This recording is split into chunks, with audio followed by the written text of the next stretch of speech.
Okay, so for those of you that aren't aware, on Monday, me and a friend of mine were arrested for causing alleged criminal damage, and also then re-arrested for causing alarm and distress, and also a breach of the COVID-19 Act. I've got the bail sheet here. It actually reads on the bail sheet, criminal damage. There's no mention of causing alarm and distress on there, or breach of the COVID Act. Officer Capps, Sergeant Capps, is on his way round, so he's requested to speak to me. So let's find out and see what he's got to say.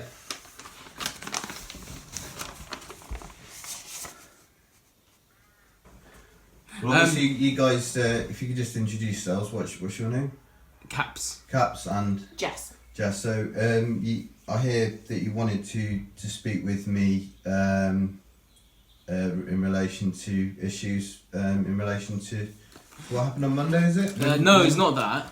We're not talking about that. I don't know if it's not about me being arrested. No, it's not. Basically, we're not here about the Shrewsbury incident, Charlie. You know where I'm here because you put a post up saying that you're going to go to Scotland Yard on the 2nd of May. And just wanted to kind of see what your plans were. All right. So you hear about Scotland Yard, don't you? You put a post up around going to Scotland Yard. Right. And just want to see what your plans were around that. And if that is the case, if you're planning on going there or not. I think he's recording this. Yeah, I know, it's alright, don't worry. It's just...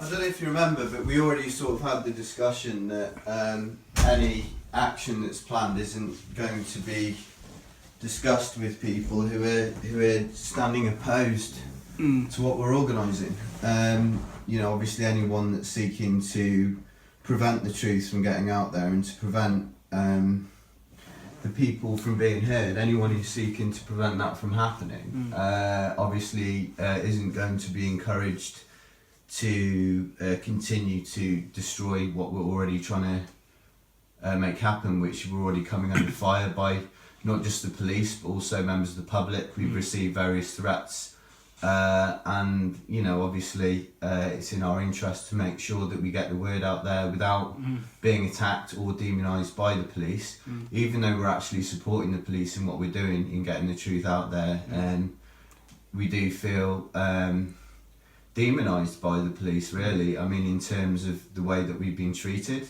Both myself and someone that I'm working with has been obviously arrested on Monday. I guess as a sergeant you'll be aware of that arrest that was made. I saw in the newspaper, Charlie, that's where I saw it. Oh, so you didn't hear... Who's that then? Sorry, I haven't seen this.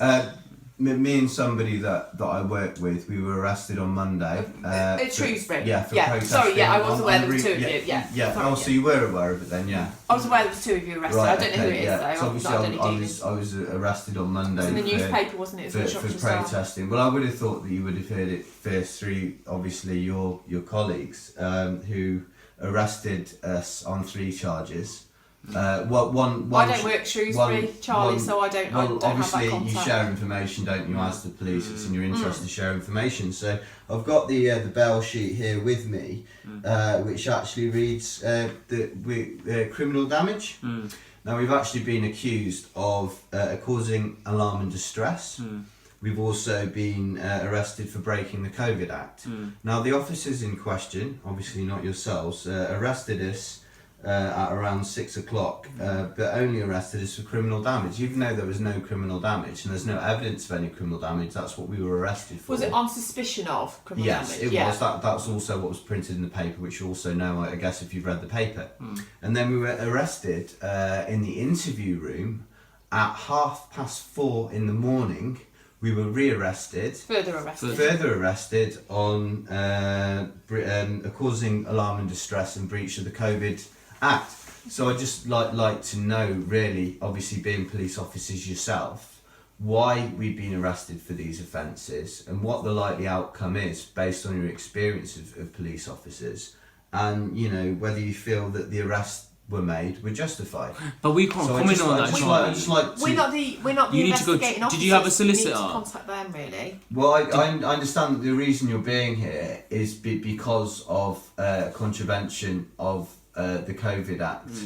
Is that correct? Because you did mention Scotland Yard, right? It's not. It's just someone saw your Facebook post and reported back that you're going to Scotland Yard. I've just come to speak to you like I did last time. Yeah. To see whether you're gonna give us more information about what you're intending to do. Yeah. And that's pretty much it. We can't discuss your case from Monday because we're not the officers in the case. Right, 'cause we're not the investigating officers, Charlie. We're just there for that specific reason, Charlie. If you don't want to talk about it, you can tell us that, and that's fine. Yeah. We can ask the investigating officers to contact you to discuss it further if that's what you want. I can find out who the... Look, it'd be useful to have some communication because as far as I'm concerned... Is there a name on there? There probably will be, but if I could just finish, we as far as I'm concerned, we've been arrested for crimes that we haven't committed, which are obviously, as stated, criminal damage, causing alarm and distress, and breach of the COVID Act. As far as I'm concerned, not that I'm a lawyer, but from my legal awareness of the law, we're not in breach of anything that we've been arrested for. But we've been illegally arrested by the police. And we're currently on bail, okay? Are you on bail or have you been released under investigation? We're on bail. So this says bail here. So basically, if I'm caught out in the street, and the police deem me to be causing criminal damage, which I haven't done, this is serious. This is me. This is my freedom, my civil liberty, and you're the police. And you're basically threatening to lock me up until my court case, if it goes to court, right? For addressing the public with corroborative evidence that's scientifically backed in the interest of protecting not just the police but the welfare of the general public, which is exactly what I'm trying to do, and I've got a lot of evidence for that. I was actually on the way to get some food last night and pulled over by your colleague here who flashed me with the blue lights. If you could just explain what your reasons were for pulling me over last night when I was on the way to get some food by my... But I explained it to you on the day, isn't it? Are you live streaming us, Charlie? Can you just... But just one second, are you live streaming us? No. You're recording us, but not live streaming? No, I'm recording for my own protection. You just show us that you're not live streaming us. I'm not live streaming. Okay. Just show us that. I'll take you... go on. You can record us, I don't really bother. You can just confirm for my own safety and protection the reasons why you pulled me over last night? So it's under the Road Traffic Act, so we just wanted to... Under the Road Traffic Act? Was I? Did you think I was drunk or? No. It was just to check whether you got a driving license and just to see if there was insurance in the vehicle. Okay. Could you not do that by running my plate through on your radio? But basically, you can run but then you stopped at some point, didn't you? So like we weren't that far behind you. Yeah. So and you were stopping anyway. So we thought we'd just come and talk to you instead. Yeah. Because I just felt a bit intimidated. But I think I was on my own on the way to get some food. Charlie, let me explain. I was just randomly pulled over for no apparent reason, and there's no legal jurisdiction to do that. A police officer can stop any moving vehicle. We've got that power. Okay. Without reason. Yeah. As long as it's a vehicle travelling on a road, we've got the authority to stop that vehicle. But currently, we've got the authority to stop people to ask where they're going. Yeah. To see if it's an essential journey. So to collect food, absolutely, that's an essential journey. Okay.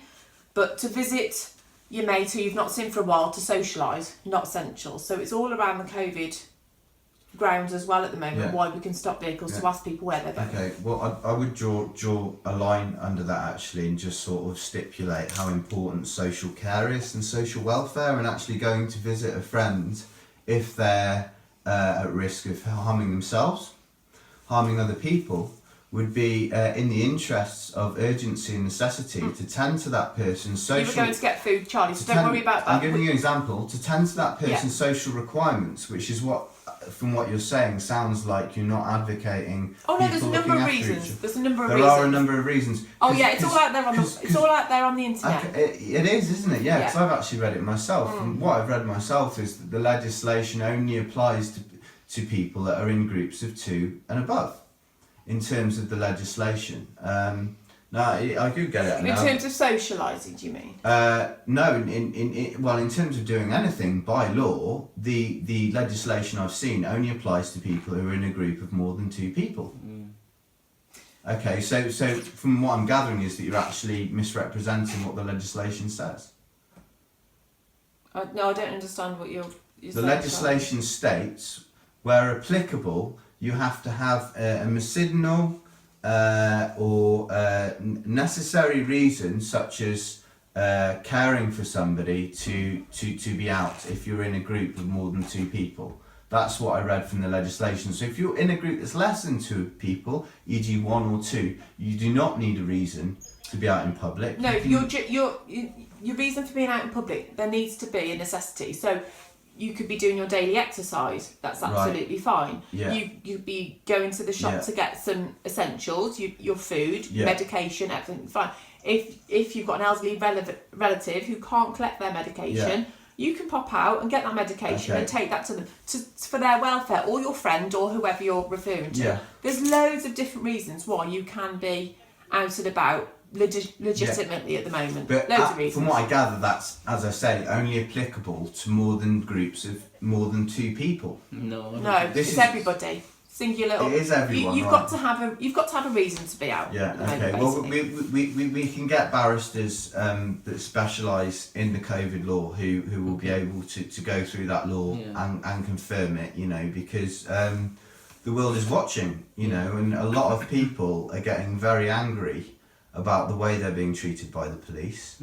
A lot of people are getting very upset by the fact that they don't have their civil liberties, where people who have worked for this country, including NHS workers and police, and served this country, are having their most basic civil rights taken away from them. And anybody that's standing in the way of preventing that is liable for that. You know, whether they're... and that puts the police in an awkward position. But I think, Charlie... Admittedly, it's everybody's responsibility to uphold the justice, the law, and people's civil rights. And in instances, obviously, if the police aren't seen to be upholding the law and civil rights, and other people aren't doing that, and people are becoming threatening and abusive and accusing people who are trying to get the truth out there of being a danger or a threat to society. I mean, from what I gather, you were quite upset what I said, or what I've done about being on the college roof. You said that you were quite upset by my actions. If you could just explain, obviously, for people's benefit, you don't have to go into details, but I don't understand why you're upset with me. I think despite whatever's going on a personal level, as it is for many people, why you're upset with my current actions in trying to save people's lives. You know, at the moment, like, whilst I respect you've got a duty, I respect that you've been elsewhere dealing with more important things. Like, I'm dealing with people at the moment that are on the verge of hurting themselves or other people. We're dealing with those people as well, Charlie. Who are waiting for me to go and see them now. And if it wasn't for you guys being delayed, I would be with those people now, giving them that support that they need, because at the moment they're losing their minds. And this goes across the board, and you're seeing this. Absolutely. I'm seeing this. So what I'm asking is that we all agree on what we agree we can see and what needs to be dealt with, and address the people responsible for creating that legislation to make sure that your lives are made easier, and, Charlie, and my you're life's speaking made to a easier police as well. constable and a police sergeant. That these decisions on who can go out and when they can go out are made at government level. You're talking to 2 local police officers. What I'm dealing with is on an international level, and your 2 police officers professionally who have requested to come and have a meeting with me, as I understand, based on concerns you've got of my actions, what I've done, and what you're suggesting. No, not what you've done. We don't need to. We're not here to discuss what you've done. Okay, so what are you here to discuss then? That you've put a post out to say that you are intending on going to Scotland Yard. No, I haven't. Oh. I put a post up basically stating that there's going to be action in the early part of May. Yeah. At Scotland Yard. I did not write any of that. So you're not going? All I've done, I may or may well not go. It was just to discuss that, Charlie. That's all we're here to talk about, Charlie. Let me just explain. I didn't write that post. I shared it. Right. So somebody else wrote it, and I agreed with it and shared it. Okay, whether I go or not is a possibility. Whether millions of people go or not is a possibility. What I want to know is what you're hoping to gauge from why you've come here today and So what basically- information it is you're looking for. And I'd just like to get the formalities of the details settled whilst you're here. Because I've obviously got people waiting on me that need my care, need my attention right now, who could quite possibly be harming themselves as we speak. You can go, Charlie, if you don't want to. Obviously, because But you can go now if you don't want to. I've been waiting to speak to the police because I was pulled over by yourself last night for no apparent reason whatsoever, Yeah. and I'm here to establish what information you want from me, or whether you're here. We're just trying to obviously- establish your intentions on this post that you've shared. That's all. Right, my intentions, like I've stated. You may or may not go. Okay. My intentions, as I've stated again, is to draw as much awareness to what's internationally criminal violation of people's human rights, not just in this country but across the globe. At the moment, in some countries, the economy has sunk so low, people are rioting in the streets. Okay. Now, I don't want that to happen, because if that happens, that causes you a load of hassle. It causes me a load of hassle. It's chaos, right? We don't want that. We want people to be peaceful, to be diplomatic, and to communicate in the most amicable way possible. So we have the most nice, chilled out way of dealing with an absolute shitstorm, which is what this is. So that's what I'd like to establish. And at the moment, it doesn't seem like either of you are willing to sort of acknowledge the fact that I've been arrested potentially illegally, that I'm currently on bail, and that if I get rearrested, I could look into being put on remand, being sent to prison for possibly weeks, if not months. So if you could address that and just explain. But the how thing you is, we feel can't about comment that. on the legality of stuff here. We the officers made an individual decision. We based on the information that he's presented to him. We can't make decisions based on. We can't. We're not. That's an individual decision he's made from a professional point of view. Which is malpractice. But if you want to take it to a higher court, and then they can, you can argue your side, that officer can argue his, then that's the only independent way, because we're not going to be independent from what he said to then determine that, isn't it? It goes through a custody sergeant who decides whether the arrest is legitimate and legal, and then that at that point, that's the person who makes it. That's the gatekeeper that makes that decision. If you're unhappy with that, then that has to go through a higher court decision. So basically, the reason why you're here is because of a report you've had about Scotland Yard. Okay, well, like I've stated, I didn't write that post. I shared it because I agree that action needs to be taken to draw awareness to a very serious matter. If you look at what people like Extinction Rebellion were doing, they're doing it over hypotheses, over a possibility that life will become inhospitable in the next decade. What's happening now is people are dying. In the Shropshire area, cardiac arrests have doubled. Paramedics are rushing around dealing with people with heart attacks, and there's quite a strong possibility that the reason for people having these cardiac arrests could be the stress that they're getting from not having being able to leave their houses, or not feeling that they can go through for a walk down the road without being reported to the police. We're living in an Orwellian police state now, where we basically got the police have become, in some cases, fascist stormtroopers. And I don't want the police to be that. I want the police to be like the happy to help people in Asda, that sort of show people where the jam is, and help people find the butter or the chicken, right? But at the moment, people are being apprehended and arrested and advised by the police just for sitting in their front gardens in some cases. Not West Mercia, if I just underline that. West Mercia are taking things in their stride. They're not known to be going around hassling people, apart from last night, of course. It's not, there's obviously going to be teething problems. The police have been a lot's been asked of the police. A lot of the police don't know the law completely themselves. It's a mess. It's a mess, not just for the police, but for the NHS and everybody. But can I speak now, Charlie? else. Because I've listened to but remember the thing we discussed last time, was that we're not all we're trying to do is so the healthcare system can deal with the volume of people that are coming from it, and that what we're trying to do is just avoid where that there's a massive admissions to hospital where they can't then deal with the number of casualties or patients that they have, and that's what we're doing. We don't want to take away people's civil liberties. I don't think anyone wants to do that. We're just trying to do it so that the healthcare system can manage the number of people that are coming in, so they can get a good, like if your mum, just as a scenario, fell unwell, then she could get the best treatment possible. And that's all we're trying to achieve. That sounds great, but why are the hospitals empty, right? If what you were saying was because true, right now, basically, I would support you all the way. But I told you, it's nonsense. like I say, I'm not talking about Shropshire, like in London, where they've got loads of population and people. That's London. I'm talking about Shropshire. Yeah, but what I'm saying is, if people don't abide by it, because people are abiding by it, if they then go and all congregate, then we're going to be in the same position with the elderly population we've got here. But hope we've taken the right steps. And if people just end up going out and go doing massive gatherings, then we're basically going to have the same situation that we have in London, especially with that aging population.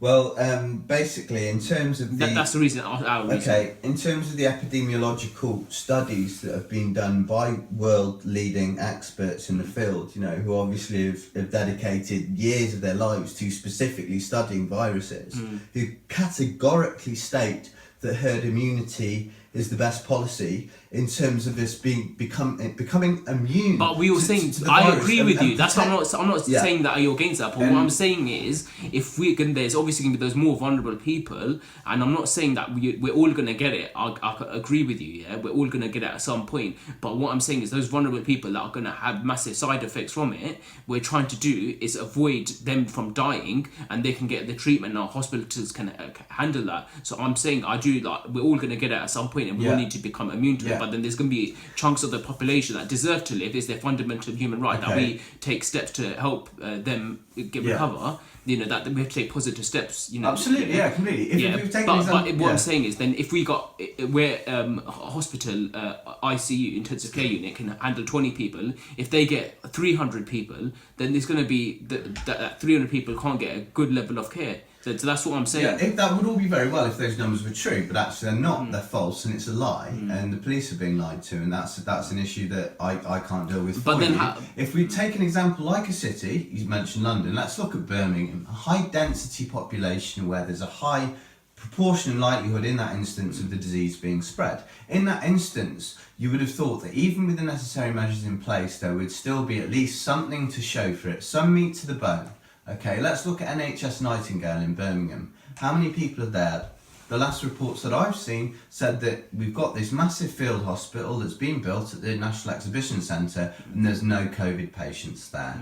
Okay, and I go to the local hospitals around here and they seem relatively empty. To me, that's evidence which is tangible. It's not just on a screen or the television. And we should be listening more to what we can hear. But what I said is rather than what we're reading. But I'm not reading that. But that's from my I tell you that my cousin, she works in Northwick Park Hospital in London, and when I said my uncle died, she said, when is he going to be able to get his a post-mortem done and stuff? And they said that there's no way they can. They'll have to just put him in an extended mortuary because they've got so many people.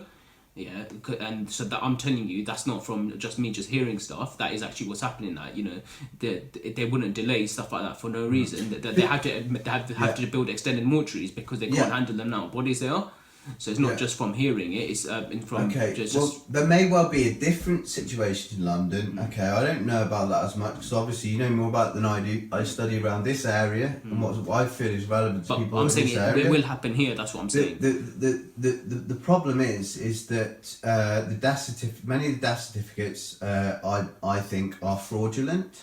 They're unfounded, and doctors are being asked to write death certificates for patients that aren't actually dying of coronavirus, they're dying with it. So you've got a patient that's even got, say, gammy leg, gets sepsis, dies of the infection, and happens to have symptoms of COVID. Even without being tested, reportedly in instances, people are being written on their death certificates as COVID deaths, when actually the truth is that those people died with COVID.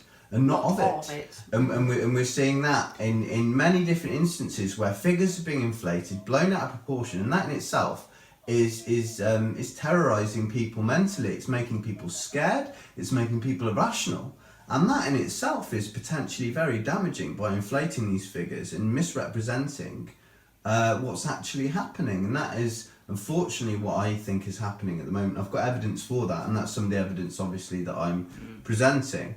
In terms of alleviating your concerns about people gathering, in Sweden, for instance, they haven't had the same lockdown measures, neither has Japan, and there have been people gathering together, and their death rates are actually less than ours. So their model, as far as I'm concerned, has actually proved there is no argument about it. You know, we can But have they got aging population though? Sorry? Have they got an aging population? I'm sure they've got to us. I'm sure they've got elderly. Aging population to us. I don't know, but again, the aging thing yet again is propaganda, right? Please don't fool yourselves into thinking for 1 second the government care about the elderly. The government don't care about anyone apart, a lot of them, not all of them, but a lot of them, apart from their bank accounts, their private business interests, which they don't legally have to disclose. The fact that many government advisory bodies that are directing the situation, like SAGE, are classified, disclosed, contain members, especially members of the government, who are being given massive handouts of multi-million pounds from people like the One Foundation.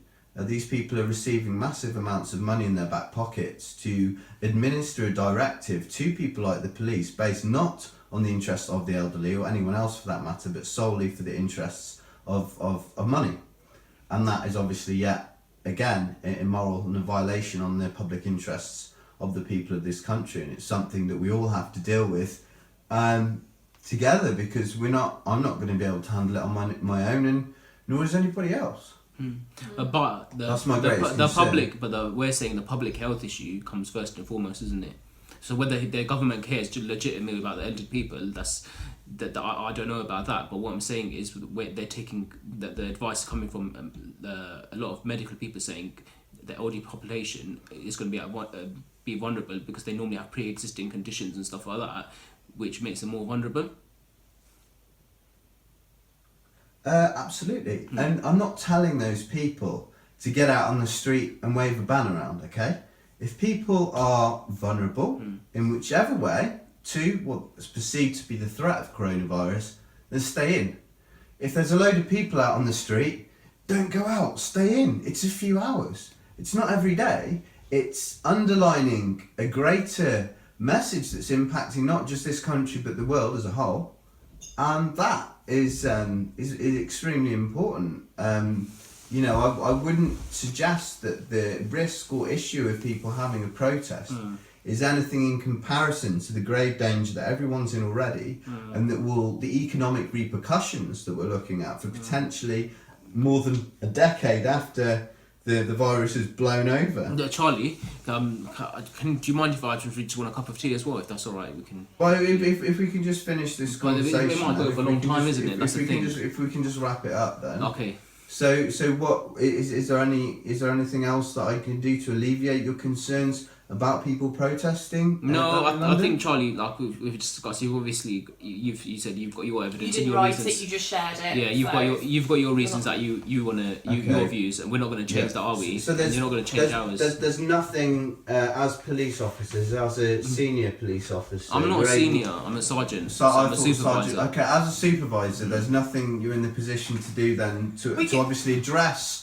The fact that we've been illegally arrested and accused of a crime that we haven't committed. The only thing you could do, Charlie, Charlie. you've been arrested on suspicion of, okay, and you've With been no released evidence. under investigation. With no evidence. Well, we're not the investigating officers. I don't know what evidence they had, but what we can do is find out who the investigating officer is and get them to give you a ring when they're next on duty to discuss it further, because we can't help you with the answers because we weren't there, Charlie. So if we can just clear up that legal sort of question then about whether the legislation applies to less than two people, because from what I've read it doesn't. Okay, I'm willing to be wrong. It's okay to be wrong. We're human beings. People demonise each other in society for getting the simplest thing wrong, whether it's a spelling error. That's not constructive at all. So I'm willing to be wrong and to learn about it. I'll get a copy of what we work to, guidance. From the National College of Policing, and I'll drop it in through your door for you. So that's it then. that all right? So yeah, have you guys heard everything you need to hear? Yeah, we are. Yeah, Yeah, that's thanks. fine. Right, we'll draw a close to that then. Thanks. Myself. Yeah,